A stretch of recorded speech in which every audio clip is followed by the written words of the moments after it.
Осылай қарындасымыз Дана деген аты Дана.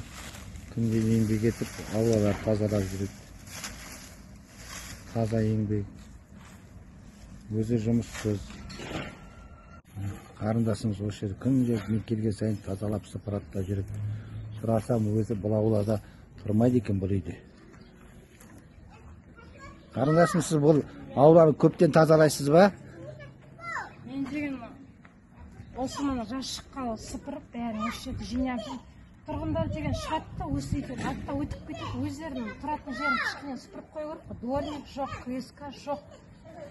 Осы жерден аттайды да өтіп кетеді, аяқтарымен бір тебеді да мусорды ана жерден бері қарай болды. Мен деген осы жинап жатырмын. Күнде сыпырып жинамасам да, жұма сайын сыпырып жинап осы жерден. Күні бір жұма бұрын осы жерді тазалап сыпырып бәрін мешекпен сүйреп апарып тастап едім ана мусорға. Қайтадан осы күйге түсіп жатырмын. Осы өздерінің балалары ғой мына осы жерде тұратын. Сіз осы үйде тұрасыз ба сонда? Жоқ, мен ана үйде тұрамын. Басқа үйде? Иә, ана беседка тұрған. Мен мына бұл двор менікі емес. Сіз өзіңіз жеке тұлғасыз ғой? Иә.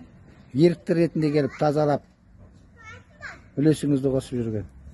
Сол балам үшін, балам ана жерде отыр. Осы жерде ойнайтын болғасын сыпырып нетіп қояды.